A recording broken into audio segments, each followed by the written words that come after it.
ශ්‍රේෂ්ඨයි පූජනීයයි ඈනි මග්ගුණ දායනේ සිව් මහා දෙවිඳුන් රැකීමේ අපේ දරු පරපුර.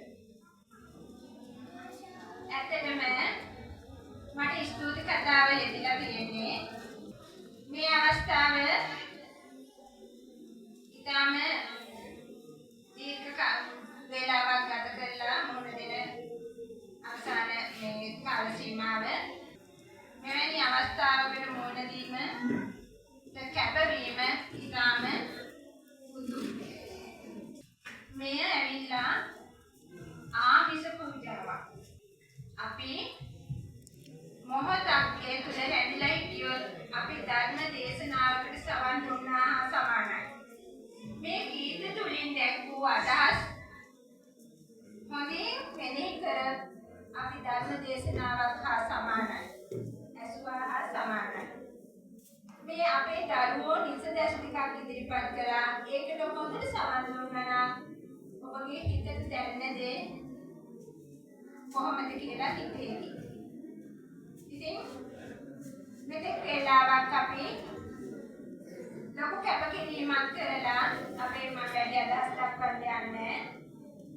අපේ මේ ගුරු මහත්තුරු දෙමව්පියෝ ආරාධිතා මුත්තෝ ඒ සම්බන්ධව කතා කරා. එතකොට එතනින් විශාල දැනුවත් වීමක් වුණා මේ සම්බන්ධව. ඒකින්ද මම මුලින්ම අපේ ස්තුති කතාවේදී අපිට ධර්මයෙන් අනුශාසනා කරන අපේ දහම් පාසලේ ගුරු වෘත්තියේ නිරත වෙන ඒ වගේම අධ්‍යයන කටයුතු වලට සම්බන්ධ වෙන අපේ ගරු ස්වාමීන් වහන්සේ සීලවන්ත ස්වාමීන් වහන්සේ අපේ පංචශීලයේ පිටෝමින් මේ අවස්ථාව ආරම්භ කරන්න දැක්වූ දායකත්වයට ගෞරවපූර්වක ස්තුතිය පිරිනමනවා. ඒ වගේම ඉතාම කෙටි කාලයෙන් අපි කතා බහ කරගෙන අපේ විශේෂ ආරාධිත අමුත්තෝ සූදානම් කරගෙන ඒ දැනුවත් කිරීම කරේ. යම් අතපසුවීමක් වුණා නම් ඒක සමාවදින. දැන් මෙතන පුදුරු ඉස්සරහා තිබුණා ඒ පැමිණි සියලුම විශේෂ ආරාධිත අමුත්තෝ නම් වශයෙන් නොකියවත් පැමිණීම සම්බන්ධයෙන් ස්තුතිවන්ත වෙනවා. ඒ වගේම ඇත්තටම මේ උත්සවය සාර්ථක කරගන්න අපිට තාක්ෂණය තමයි පිටුවහල් උනේ. ඒක කියන්න ඕනේ. ඒකට දායකත්වයේ දැක්ුවේ අපේ විශේෂයෙන්ම ආදි ශිෂ්‍ය කාවින්ද්‍යා දියණිය. ආයේ පවුලේ සියලුම දෙනා. දෙමාපියෝ මේ අපේ පැමිණ සිටින විශේෂ ආරාධිත අමුත්තෝ දැනගන්නයි. ඇත්තටම සමානක් වෙලාට 10යි 11යි අපිට මැසේජ් එනකොට මේ දරුවෝගේ. හිතන්න කැපකිරීම කොච්චරද කියලා. ඊළඟට WhatsApp මාර්ග ඔස්සේ ගීත ටික දීලා බලන්න වෙනද එක ගීතයයි දෙකයි පන්තියේ කියන්නේ. මේ චූටි දරුවෝ ඇත්තටම මට ආස හිතුණා බලන් ඉන්නකොට මේ හරිම අපහසුයෙන් වුණත් එකේ දෙකේ පන්තිවල දරුවෝ ඒ කැපකිරීම කරලා මැසේජ් කරලා දෙමාපියන්ගේ සහයෝගය ලැබෙන්නේ නැති ඒවා දැනුවත් කරා. මේ පුරුදු කරේ. හරිම සතුටුයි. ඇත්තටම ප්‍රීතිමත් අවස්ථාවක් අපි මේ නිමා කරන්නේ.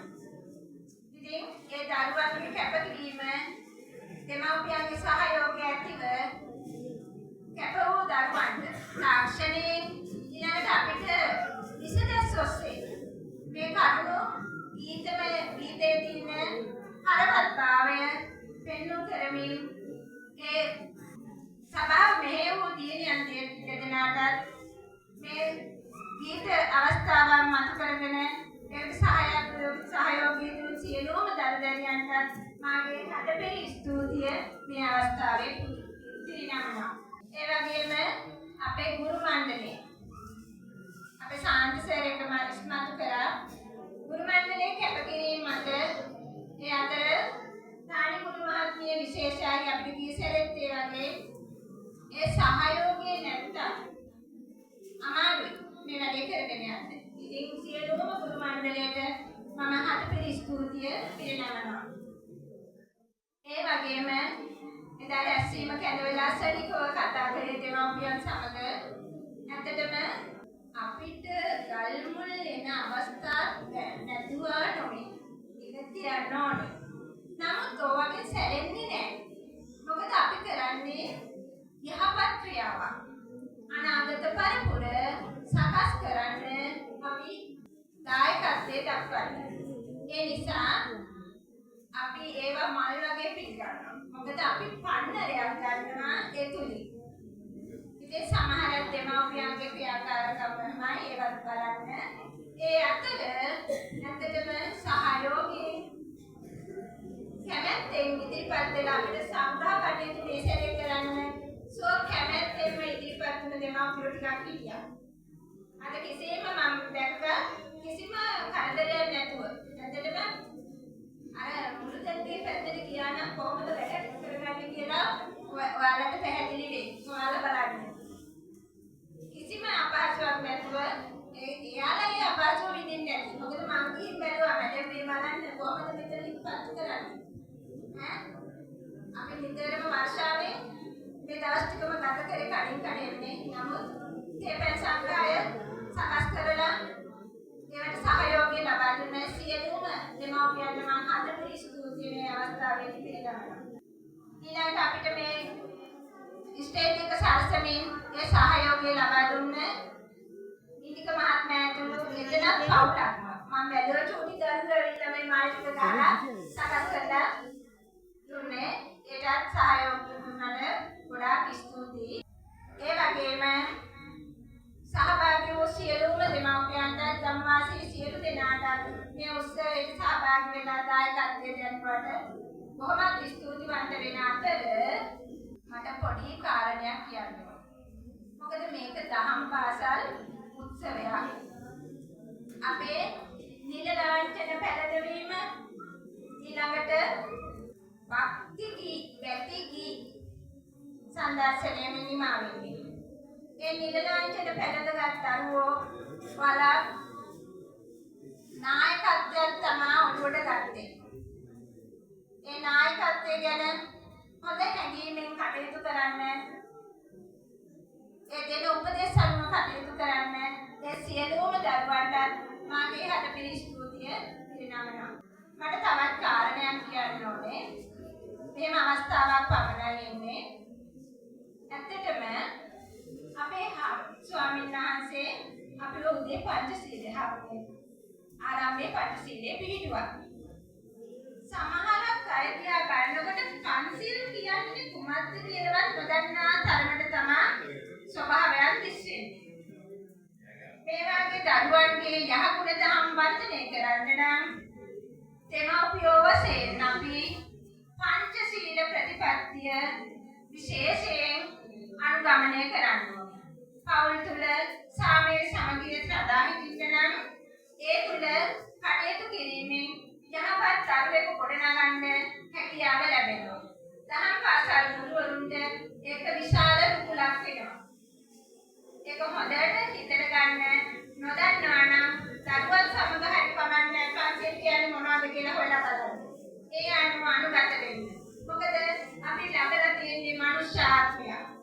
මේ මනුෂ්‍ය ආත්මය තිරිසනුන් වාගේ කටයුතු කරනවා නම් ඇති වෙන ඵලය කුමක්ද? ඒක හොඳින් තේරුම් ගන්න. ඒ අනුව සියලු දෙනාටම මම මේ උපදේශයක් දෙමින් මේ ස්තුති කතාව නිමා කරනවා. ඊට ප්‍රථම හෙට දිනය පොසොන් පොහොය දිනය. අපි ඒ සඳහා දරුවන්ට වැඩසටහනක් ක්‍රියාත්මක කරලා තියෙනවා. ධර්ම දේශනා කීපයක් තියෙනවා. මේ දරුවෝ මෙතන මේ දැන් පොඩ්ඩක් හද දැම්මට හික්මුණු ස්වභාවයක් ඔයාලට පේනවා ඇති. මේ හික්මුණු ස්වභාවය සකස් වෙන්නේ ඒ පොහොය දිනවලට කරන ක්‍රියාකාරකම් දහම් පාසල තුළ උදේ රැස්වීම තුළ කරන ක්‍රියාකාරකම් හේතුවෙන් මේවට අනුගත කරන්න. ඒ තුලින් ඔයාලගේ දරුවෝ යහපත්ව තව සකස් කරගන්න හැකියාව ලැබෙනවා. ඒ නිසා